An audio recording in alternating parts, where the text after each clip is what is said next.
Hello guys, kumusta kayo? Kararating lang natin dito sa ating farm ulit. Ngayon ay may dala akong pinya, pananim na pinya. Ito ay galing ko dun sa pinitas ni nanay kahapon kasi nahinog na siya. So ngayon yung kanyang mga dahon, ano bang tawag doon? Pinakadahon niya, yung suloy ng mga dahon niya. Di ba kapag yun sa pinakaprutas ng pinya, yun sa may tangkay niya, meron siyang mga maliliit na dahon. Tapos yung pinakabunga mismo, meron siyang yung corona. So yun, itinatanim din yun guys. So ito yung pinaka-corona niya, no? Ayan. So ganyan siya kalaki. Ito yung dugtong dun sa pinakabunga niya.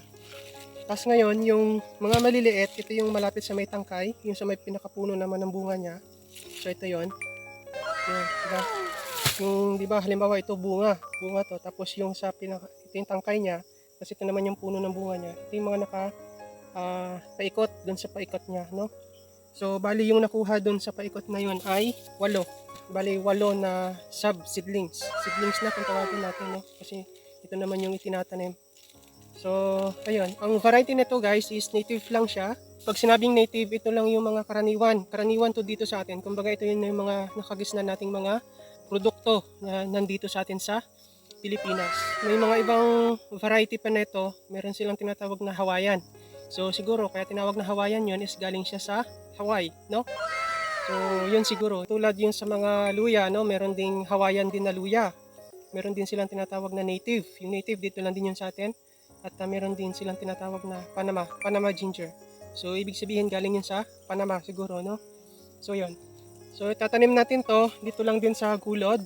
Kung matatandaan nyo, yung mga itinanim natin na nyog dito sa gulod, yung boundary, may saging akong tinanim dyan, merong avocado at langka in between nyog. So, dun sa ilalim nun, kasi hindi naman to tumataas, ano lang to, parang shrub lang naman kasi to. So, sa ilalim natin siya ilalagay. So, yun yung pinaka dagdag natin na dekorasyon sa ilalim, sa gilid nitong gulod. Hanggang dun sa taas. So, yun ang ilalagay natin dito sa para maitanim natin. Hindi ko alam kung gaano ba katagal to simula nang maitanim bago mamunga, no? Lagpas 1 year ba? Ewan ko, hindi ko alam, o may 1 taon ba bago mamunga, hindi ko alam eh. So ngayon obserbahan natin to, hindi din ako nakapag-research. So titingnan natin ngayon to at i-record natin kung kailan ko tanimin at kung kailan tayo mag-aani. So yun. So ito yung gulod, ayan o, no? Makikita nyo, merong saging, may nyog.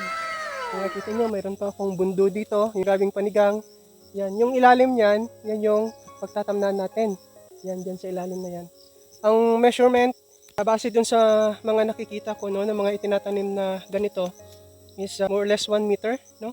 Or 1 meter, 1 meter square, no? Yun yung pagtatanim, so itatanim natin. Ganun lang din yung pagtatanim natin, 1 meter lang din.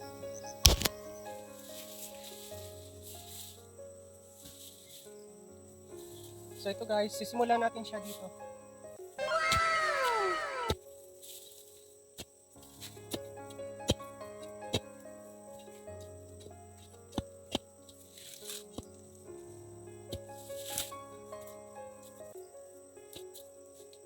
So ito na lang din yung gamitin natin panukat.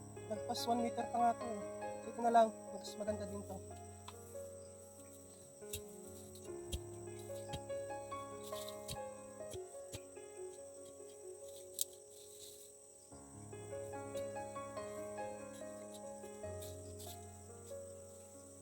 Maganda itong pinya guys, kasi good source of vitamin C din ito, no? Maganda din to sa health, para sa metabolism na din. At kahit ito native, matamis naman siya.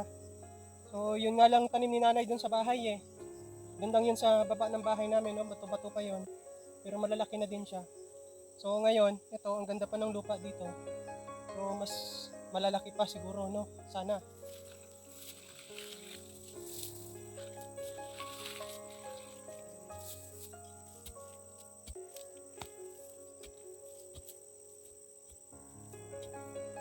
Ganda to guys, hanggat sa meron tayong maitanim, magtanim tayo ng magtanim. At kung meron tayong pagtamnan, magtanim tayo ng magtanim. Kasi pag ito nagsipaglakihan, darating ang oras na kapag ito yung mga malalago na, ang sarap nitong obserbahan. very relaxing ito pagdating ng panahon na makikita mo na yung mga fruits niya. No? Lalo na kapag naghihinugan na siya. Napaka-relaxing nito sa pakiramdam. Ang ganda sa paningin. Ang sarap obserbahan ng mga ganon. So, ganon ako. Basta pag meron akong naitanim at lalo at namumunga na, diba? Ang sarap sa pakiramdam ng ganon. Meron tayong naobserbahan at ang pinakamasarap sa feeling ay yung pagod natin, no? So, magbubunga na yung mga naging pagod natin sa pagtatanim. At kagandahan lang nito, last factor na yung mga tanim natin, yung pagtatanim natin, aesthetic ba? Yung tinatawag nilang aesthetic, no? Kahit sa farming, may pagka-aesthetic pa din, no? So, I mean, yung mga nasa naka-align, mga nasa linya, para kapag nagsipaglakihan daw, maganda siyang tingnan kasi talagang naka-linya-linya siya, no? Linyada siya.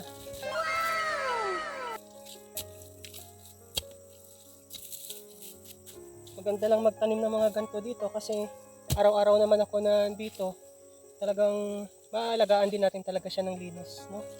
Hindi man natin siya as in malinis ng sabay-sabay, at least nakikita natin yung sitwasyon para alam natin yung sitwasyon ng mga pananim natin at kita natin kung ano na ba yung lagay para kung hindi naman natin malinisan makapagkuha tayo ng ibang tao, maupahan natin para mapalinisan.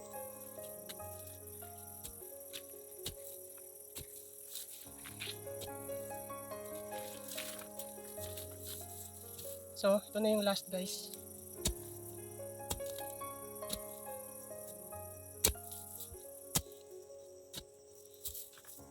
So, ayan, tapos na.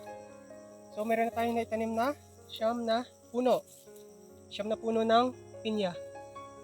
So, ngayon ay July 4. So, July 4 natin naitanim. I-record ko yan para makita natin kapag namunga kung gaano ba kahaba yung time frame niya mula pagkatanim hanggang sa mamunga at mahinog. So, ayan na guys. No? Naitanim na natin. Ayan. Ito siya, oh. No? Yan. Hanggang dun. Hanggang dun sa unahan. Yun, yung may bag na yan. So, yan. Doon nagtatapos ang ating pagtatanim nitong ating dalang seedlings na pinya. So, yun lang guys. At yun ang pagtatanim ng pinya. See you in our future vlogs. Bye!